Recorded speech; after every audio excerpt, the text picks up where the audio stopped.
제가 춘천 성광교회에 몇 가지 추억이 있어서 사실 한번 와보고 싶었습니다. 33년 전인데 그때 우리 신학교 동기가 여기 전임 전도사님으로 있었어요. 박광호 전도사님이라고 혹시 기억하시는지? 제가 우리 동기 목사님 만나러 여기 춘천을 왔었는데 마침 담임 목사님이 김광국 목사님이셨어요. 근데 보니까 운동을 좋아하시는 것 같았어요. 탁구를 좋아하시더라고요. 그래서 그날 제가 오니까 탁구 치자 그러시길래 와가지고 영문도 모르고 탁구를 쳤습니다. 그리고 운동 끝나니까 점심을 사주시고 그 다음번에 땀 흘렸으니까 목욕하고 가라고 그러시는데 시간이 안 돼서 안 되겠습니다. 하여튼 사양을 하고 돌아갔는데 그때부터 춘천 그러면 성광교회가 떠올라요. 참 한 번의 만남이었는데 참 오래 갑니다. 그래서 제가 목사님 이름 그리고 교회 이름을 잊지 않고 항상 춘천 그러면 성광교회를 먼저 떠올렸어요. 아주 귀한 추억이었죠, 저에게는. 그래서 저도 담임 목사가 되어서 어느 날 후배들이 찾아오면 저렇게 같이 운동하고 같이 밥도 먹고 이렇게 대화도 하고 이러면서 함께 시간 보내는 걸 참 좋아합니다. 왜? 선배님에게 그런 모습을 제가 직접 보았고 경험했기 때문에. 또 하나는 제가 담임 목회 나가고 한 20년쯤 됐어요. 이제 담임 목회 한 지가 2002년 초에 시작을 했는데 근데 담임 목회 나가고 얼마 안 됐는데 우리 동기 목사님이 저한테 그런 얘기를 해요. 동성교회 부임했다 그러니까 김 목사 그러더니 얘기를 해줘요. 그 동성교회 이름 알아? 그러길래 동성교회가 동성교회죠 그랬더니 그가 아니래요. 뭐냐고 물어보니까 이게 의미가 있다고 그러면서 그게 저 춘천에 있는 성광교회라고 있는데 그 성광교회 교인들이 동두천에 이사 갔다는 거예요. 미군 부대가 생겨가지고 55년도 그때 성광교회 교인들이 이사를 갔대요. 그래서 동두천에 성광교회 교인들이 모였다 그래서 동성교회라 이렇게 이름을 지었답니다. 그래서 확인해 보니까 그게 맞는 것 같아요. 그렇게 보니까 뿌리가 연결되어 있다는 느낌을 받습니다. 저희는 55년도 5월 1일이 창립인데 보니까 여기는 53년도 2월 달에 교회가 세워졌죠. 그러니 교회가 세워진 지 얼마 안 됐지만 이렇게 또 새로 부대가 생기고 발령 나신 분들이 여기 제가 있던 지역은 감리교회 지역입니다. 원래 선교 지역이. 그래서 감리교회는 100년이 넘는 역사를 가진 교회들이 있어요. 그런데 장로교회가 없었거든요. 그러니 장로교회 교인들이 따로 모여서 예배할 곳이 없어서 따로 모여 예배를 시작하게 됐는데 바로 그분들이다 하는 얘기를 들으니까 시작이 여기 성광교회에 연결되어 있다는 점에서 그런 점에서 더 성광교회가 마음속에 와닿고 한 번은 꼭 와보고 싶었습니다. 이렇게 또 지난 총회 때 우리 조용화 목사님을 총회 중에서 마침 잠깐 휴식 시간이 있었는데 휴식 시간에 만나서 인사 나누고 그러고 보니까 성광교회 목사님이에요. 그래서 반갑게 인사를 나눴더니 또 마침 이곳에 또 오게 됐습니다. 참 여러 가지 일들이 쉽지 않은 가운데 이렇게 연결이 됐어요. 그럼에도 불구하고 여러분들 만나게 된 거 진심으로 감사하고 또 한편으로 오늘 여기 이렇게 제가 사실 찾아오는 길이 한 2시간 운전해 왔습니다. 그렇게 보니까 쉽지 않은 그런 어떤 방문이었는데 그래도 오늘 이 만남이 소중한 만남 될 수 있기를 바랍니다. 자, 이제 오늘 성경 이야기를 해야 되겠네요. 오늘 저희들 마태복음 5장에 나와 있는 에녹, 그 다음번에 라멕, 무드셀라, 라멕, 노아 이 가문을 저희가 보고 있는데 한 가지 노아의 집안에 대해 의문이 있어요. 하나님께서 산에다 배를 지으라. 그래서 노아가 산에 방주를 지은 건 우리가 다 알고 있습니다. 그런데 그 아들, 세 아들과 세 며느리도 같이 함께 구원을 받게 되지요. 세 아들도 함께 배를 짓습니다. 그런데 그 아들 가운데 하나도 아버지가 산 꼭대기에다 배 짓는다는 것에 반기를 두는 아들이 없어요. 아주 긴 기간이었습니다. 역사로 대강 추정하면 한 100년 이상, 120년이나 이렇게 배를 지은 것으로 추정이 되는데 그 기간 동안에 이 아들이 아버지 이게 뭐 하는 겁니까?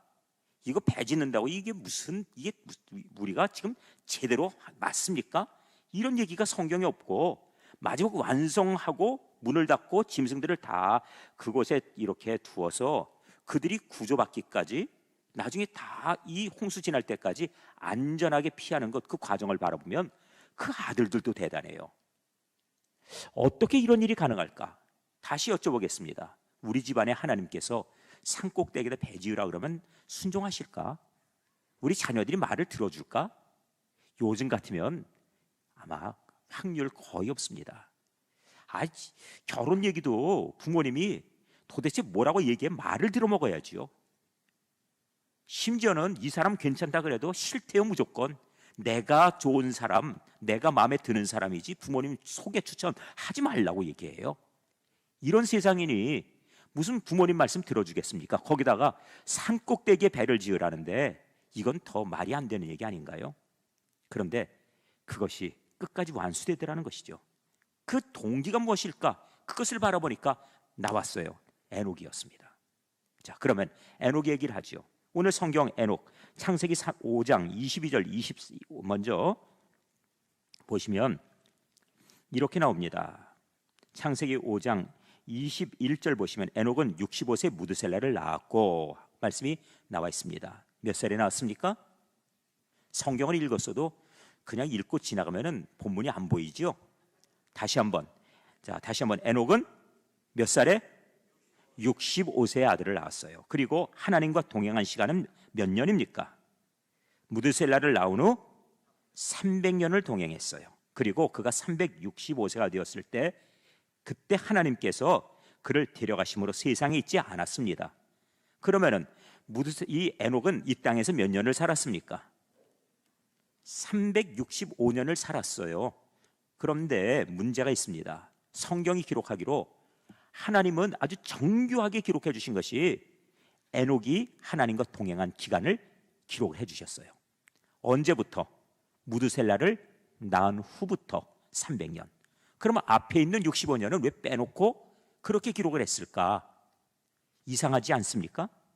이 성경이 묻지 않으면 대답을 안 해줘요. 덮어놓고 믿는다고 해서 답이 안 나옵니다. 성경을 사실 자세히 들여다보고 펼쳐놓으셔야 됩니다. 왜 앞에 65년 빼놓고 무드셀라를 낳은 후 300년간 동행했다고 하셨을까? 답은 확실합니다. 무드셀라를 낳을 때까지 동행하지 않았기 때문이에요. 그러니까 무드셀라를 낳은 후부터 동행을 시작했다는 것이죠. 그러면은 이때 어떤 일들이 있었길래 그가 하나님과 동행을 시작하게 됐을까? 우리가 임의로 말 못하는 거 아닙니까? 근데 성경은 이 부분에 답을 주고 있어요. 하나님께서 에녹을 만나셨다는 거예요. 찾아오신 겁니다. 그리고 말씀을 해주셨어요. 말씀을 해주셨습니다. 그리고 그 예언을 네가 받은 이 말씀을 가서 전하라 하셨어요. 자, 그러면 그 내용이 어디 나와 있는가? 유다서 1장 14절과 15절에 나와 있습니다. 유다서는 요한계시록 바로 앞에 있지요. 무엇이라고 나와 있습니까? 자, 한번 보시죠. 눈이 좋아야지 보실 것 같아요. 글자가 많이 들어있는데, 자, 유다서 1장 14절 15절. 네, 우리 교회는 꼭 제가 그래서 한 절씩 한 절씩 쓰게 합니다. 왜냐하면 뒤에서 보시는 분들 안 보여 그러실까 봐. 어찌됐든 네, 이제 읽도록 하겠습니다. 보십시오. 아담의 7대 손 에녹이 이 사람들에 대하여도 예언하여 이르되 보라, 주께서 그 수만의 거룩한 자와 함께 임하셨나니. 보십시오. 주께서 거룩한 자, 수만의 거룩한 자, 천사들과 함께 임하신 거예요. 그래서 말씀을 하셨습니다. 이제는 무사람을 심판하실 것을 예언하셨지요. 모든 경건하지 않은 자가 경건하지 않게 행한 모든 경건하지 않은 일과 또 경건하지 않은 죄인들이 주를 거슬러한 모든 완악한 말로 말미암아 그들을 정죄하려 하심이라 하였느니라. 아멘. 이것이 바로 주의 거룩한 자가 나타나셔서 주께서 친히 임하셔서 거룩한 자들과 함께 오셔서 말씀해 주신 내용입니다. 무엇인가요? 경건하지 않은 자가 행한 모든 일은 경건하지 않은 일이에요. 왜? 경건하지 않은 사람이니까. 그 사람의 중심에 하나님이 계시고 말씀이 있으면 경건해집니다. 그런데 하나님이 내 안에 계시지 않으면 내가 원하는 것, 내가 행하는 것, 내가 말하는 것, 모든 것들이 다 경건하지 않습니다. 그래서 경건하지 않은 모든 일에 대하여서, 그리고 이 경건하지 않은 죄인들이 주를 거슬러서 한 모든 완악한 말을 인하여서 심판하실 것이다, 이렇게 말씀하신 거예요. 자, 이 사건이 에녹에게 딱 말씀으로 왔습니다. 주께서 오셔서 친히 말씀하시고 전하라 그랬어요. 내가 심판할 것이다. 심판의 메시지가 떴지요. 그리고 그 말씀을 받았습니다. 그런데 이 말씀을 받은 에녹이 제일 먼저 충격을 받았습니다. 왜 그렇습니까? 자기가 아직까지 하나님과 동행하지 못했거든요. 그래서 그때로부터 충격을 받고 하나님과 경건한 삶을 시작합니다. 경건한 삶, 하나님과 동행하는 삶, 이렇게 된 것이에요. 이렇게 해서 에녹의 인생이 변화가 됩니다. 그리고 그때로부터 그가 300년을 동행을 했습니다. 이런 전환점이 있었다는 것이죠. 그런데 역사는 숨겨져 있는 비밀을 또 한 가지 들려주고 있어요. 그것이 무엇인가? 이렇게 하나님 말씀하셨습니다. 에녹아, 네 아내가 아기를 임신했느냐? 예, 그렇습니다. 아이를 낳을 때가 얼마 남지 않았습니다. 그러거든 그 아들의 이름을 무드셀라라 하거라. 바로 이 메시지가 하나 더 있어요. 무드셀라, 이 이름의 뜻은 제가 임의로 해석할 수 없습니다. 이 성경을 해석하시는 이 학자 가운데 뉴벨이라고 하는 그런 이 교수님이 계신데, 이분이 뭐라고 해석을 하셨냐면은 고대 성서학을 연구해 보니까 당시에 이 고대 사회 속에서 이 시족끼리 서로 싸우는 경우가 있다는 거예요. 그러면은 대표자가 나서서 앞에서 창을 던지는 거죠, 서로. 그래서 창에 맞아 죽으면은, 그때 가서 죽으면 어떤 일이 있던가, 싸우러 나갔던 모든 사람이 전멸을 당해요. 그럼 그 시족이, 그 마을이 다 완전히 몰살당합니다. 그러니까 앞에 나가서 싸우는 사람, 이 사람은 싸움을 잘해야지요. 이 창을 던지는 자, 그 단어 뜻이 무드셀라라는 거예요. 근데 이 의미가 무엇인가 하면은 그가 죽으면 멸망이 온다는 뜻입니다. 우리 마을에 무드셀라를 세워놓습니다. 그런데 이 우리 무드셀라가 전쟁에 나가서 죽으면 우리 마을의 모든 남자들이 다 죽어요. 그러면 그 마을에 있는 여자들은 어떻게 되겠습니까? 함께 죽임을 당하든 노예게 되든 그 마을은 완전히 멸망당하는 거예요. 이렇게 되는 일이 있다는 것이죠. 그러니까 하나님께서 내 아들의 이름을 무드셀라라 하리라, 이렇게 말씀하니까 문제가 생겼습니다. 우리 아들이 그러면 죽으면 이 땅에 멸망이 온다는 것입니까? 심판이 온다는 메시지예요. 저는 이렇게 놓고 바라보니까 하나님께서 충격요법을 주셨다고 생각해요. 심판하실 것이다 그랬는데 심판의 때는 언제인가? 네가 낳을 아들이 죽으면 심판한다는 거예요. 그때가 심판의 때다. 언제인지는 알지 못합니다. 마치 도둑이 언제 올지 모르지만, 그러나 우리가 마지막 날 심판의 때를 준비해야 되는 것은, 마치 이 아이를 이렇게 잉태한 여인이 아이를 낳는 것 같이 날짜를 모르겠어요. 대략 이때쯤이다 추정은 해요. 준비를 해야 됩니다. 그러나 그날과 그 시간을 아는 사람이 누가 있습니까? 마찬가지로 우리 주님 오시는 날이 그렇게 오리라 저는 믿습니다. 그런데 그때도 마찬가지로 내 아들이 죽으면 심판이 온다는데 내 아들이 언제 죽을 줄 알아요? 이제부터는 카운트다운이 시작됐다고 보시면 돼요. 그래서 카운트다운이 시작됐다는 것을 우리는 다른 말로 합니다. 말세의 마지막이라는 거예요. 말세지 말, 무슨 뜻인가요? 이거는 예수님께서 이 땅에 오신 그때로부터 말세가 시작되었고, 다시 오신다 약속하신 때가 말세의 시작입니다. 그리고 지금 이맘때는 말세의 마지막 때예요. 말세는 예수님이 다시 오신다 약속하시면서부터 시작된 겁니다. 마찬가지로 무드셀라가 죽으면 심판이 오리라. 자, 그러면 이제 성경을 통해서 봐야 되겠지요. 여러분께서 아시지만 무드셀라가 몇 살을 살았습니까? 성경에 기록되어 있는데 무드셀라 몇 살을 살았는가? 성경이 말씀하기로 무드셀라는, 자, 27절 보십시오. 몇 살을 살았습니까? 969세. 무드셀라를 우리가 잘 알고 있어요. 무엇으로 아는가 하면은 성경에서 가장 오래 산 사람. 자, 그러면 이 사람이 왜 가장 오래 살아야 됐던가? 하나님의 인내하심이에요. 두 가지를 기다리셨습니다. 방주가 완성되기를. 또 하나가 있어요. 한 사람이라도 회개하고 돌아오기를. 주님의 마음이 그러셨습니다. 그러다 보니까 무드셀라는 오래 산 사람이 되었어요. 그렇다고 하면은 진짜 그것이 사실인가 한번 봐야 되겠지요. 자, 그러면 이제 한번 보도록 하십시오. 창세기 5장 25절입니다. 25절 보시면 무드셀라는 187세 아들을 낳았습니다. 라멕을 낳았지요? 라멕을 몇 살에 낳았습니까? 187세에. 이 5장 28절로 가십시오. 라멕이 또 아들을 낳습니다. 라멕이 아들을 낳습니다. 라멕은 이번에 28절, 라멕은 182세에 아들을 낳았습니다. 29절, 이름을 누구라 했습니까? 노아라 했지요. 노아를 낳을 때 몇 살인가요? 자, 라멕은 지금 182세에 낳았어요. 그럼 무드셀라는 몇 살일까요? 계산이 어려워지는가요? 이렇게 하면 복잡해지죠. 제가 그럼 힌트를 드리겠습니다. 제가 30에 장가가서 아들을 낳습니다. 근데 우리 아들이 30에 장가가서 또 아들을 낳아서 혼자를 보게 됐어요. 나는 몇 살입니까? 60, 맞지요? 그렇게 계산하시면 돼요. 이렇게 친절한 강사를 보셨습니까? 계산하는 법까지 알려드려요. 자, 그러면은 어떻게 계산하면 되는가 하면은 먼저 무드셀라 187세에, 그리고 나서 또 그로부터 182년이 지나서 또 손자를 보게 됐지요. 몇 살입니까? 187 더하기 182는 얼마요? 369. 이 춘천의 수준은 상당하네요. 금방 답이 나와요. 그런데 창세기 7장 10절과 11절로 가보겠습니다. 369를 기억하십시오. 7장 10절과 11절 보시면 7일 후에 홍수가 땅에 덮이니 노아가 600세 되던 해 둘째 달 곧 그 달 2월 11일 날이라. 보시면은 2월 17일 날이에요. 그날에 큰 기쁨의 샘들이 터지며 하늘의 창문들이 열려서 40주야 동안 비가 쏟아졌다는 거예요. 자, 노아가 600세. 그러면 무드셀라는 몇 살이 됐습니까? 969세.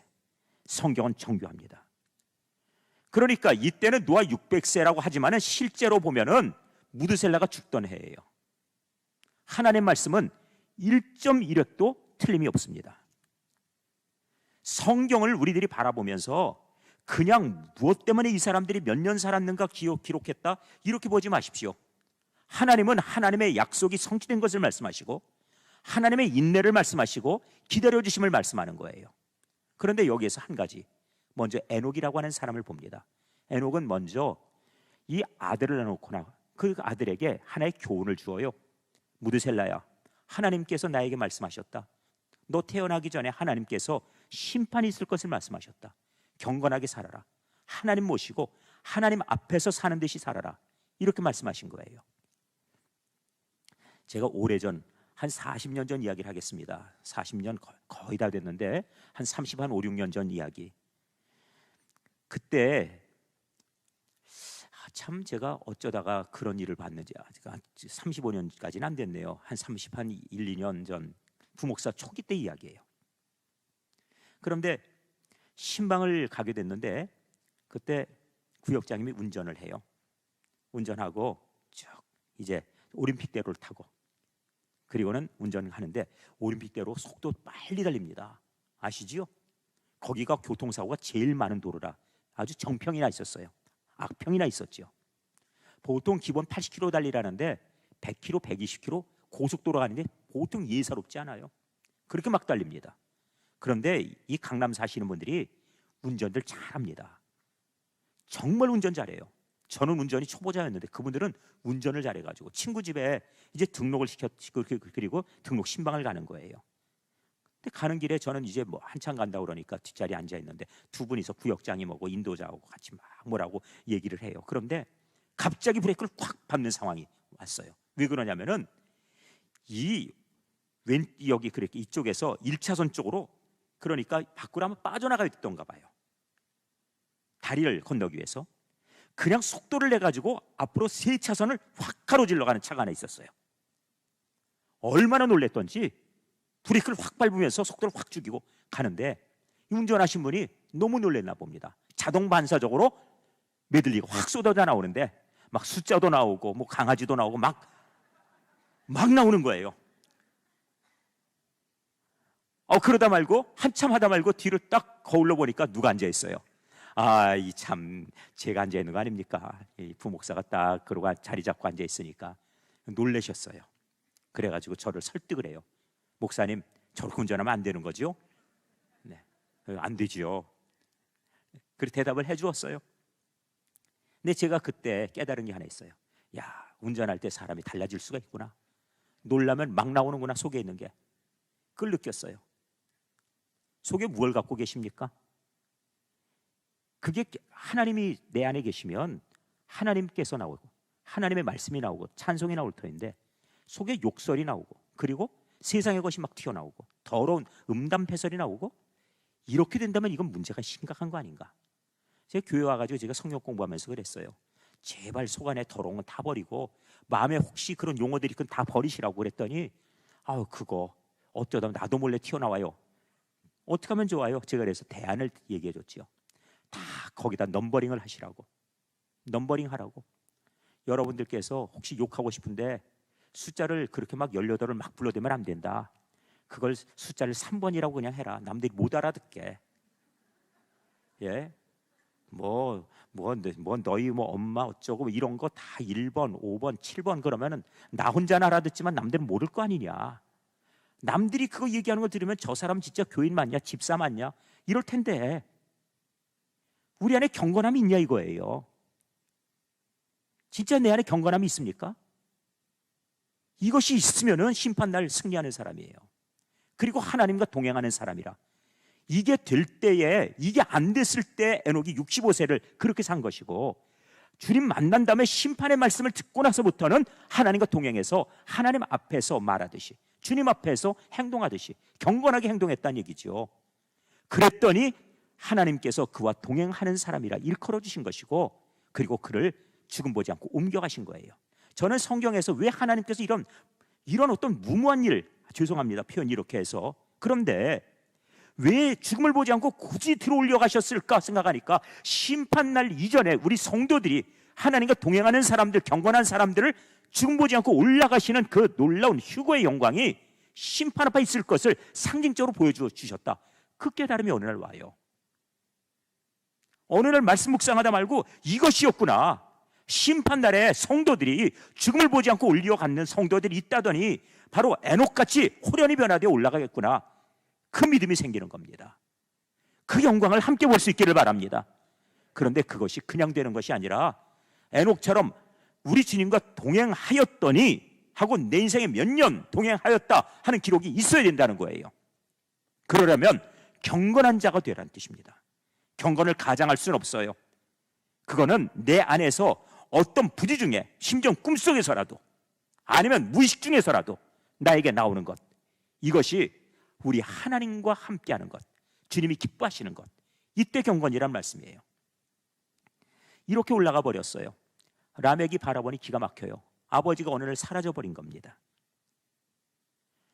아니 187세 이때 아들을 낳아놓고 나서, 65세 아들을 낳아놓고 나서 187세 아들을 낳았는데, 그런데 아버지는 이 아들 낳아놓고서 얼마 되지 않아, 300년 더 지났으니까 이 아들 지금 무드셀라가 라멕 낳아놓고 나서 얼마 되지도 않았어요. 한 100여 년 지났는데 훌쩍 가버린 겁니다. 그런데 둘이서 바라보고 있습니다. 누가 바라봤죠? 아들 무드셀라와 그 다음번에 라멕과 둘이 바라본 거예요. 아버지, 할아버지가 죽음을 보지 않고 올라가는 걸 봤습니다. 어떻습니까? 그것을 바라보니 이 아들들이 하나님의 심판이 이제 임박했구나, 하나님께서 데려가셨다. 이러니 이 들 속에서 우리도 마찬가지로 경건하게 살지 않으면 안 되겠다는 생각이 드는 거죠. 그로부터 라멕이 또 얼마 후에 아들을 낳아요. 182세에. 그런데 그때는 노아에게 이렇게 말합니다. 얘야, 너는 태어나기 얼마 전에 너의 증조부 되시는 에녹이라는 분이 계셨는데 하나님께서 말씀하신 바가 있다. 이 땅에 주께서 임하셔서 거룩한 천사들과 함께 오셔서 이 땅을 심판하실 것이라 그랬는데, 경건하지 않은 자가 경건하지 않게 행한 모든 일과 주님을 거슬려서 행한 그 모든 그 강팍한 말들 다 심판할 것이라 하셨다. 너 경건하게 살아라. 그런데 하나님께서 어느 날 노아에게 말씀하셨어요. 노아야, 배를 지어라. 산꼭대기 배를 지어라. 내가 이 세상을 물로 심판하려 한다. 어떻습니까? 노아가 배를 지을까요, 안 지을까요? 배를 안 지을 수가 없어요. 이 지경 되면. 집안의 어른들이 그렇게 믿음을 지켜가는데 어떻게 안 짓습니까? 아버지가 그 말씀을 받아서 그 아들 셈과 함과 야벳에게 하나님께서 말씀하셨다. 너희 지금 생존에 계신 저 무드셀라, 너희 증조 할아버지, 그분께서 어린 시절 그 어른 되시는 에녹이라고 하는 너희 조상이 바로 이 말씀을 전해주시고 하늘로 올라가셨다. 그리고 그분이 돌아가시면 심판이 오는 거란다. 그런데 이미 벌써 연로하시지 않았느냐? 심판의 때가 다가온 거다. 빨리 배를 짓자. 이렇게 되는 거예요. 믿음은 그냥 만들어지는 게 아니라 가문 속에서 말씀을 전해주면서 이어져 가는 겁니다. 저는 우리 교사, 우리 선생님들 바라보면서 희망을 바라봅니다. 한국 교회가 거의가 무너졌습니다. 거의 무너졌다는 표현이 과한가요? 약 20%가 현재 무너져 있습니다. 문을 닫았어요. 20%가. 알고 계십니까? 약 6만여 개 가운데 12,000개 가까이가 문을 닫아버렸어요. 지금도 이름은 있지만, 문은 열어놨지만 문을 곧 닫아야 될 형편에 있는 교회가 부지기수예요. 그런데 또 문제가 있습니다. 문을 열었지만 교회 학교가 무너져 내렸다는 거예요. 비극 아닙니까? 이 땅에 희망이 사라져가요. 사실 이 위기 가운데 정말 선한 대통령이라면 이렇게 말을 해야 될 겁니다. 우리의 교회가 활짝 열려 있습니다. 여러분들 교회 가셔서 나라를 위해 기도해 주십시오. 하나님 앞에 우리 민족의 위기를 놓고 함께 뜻을 모아 부르짖어 주십시오. 이런 대통령을 저희는 기대하고 있어요. 어느 날 그런 얘기를 들을까요?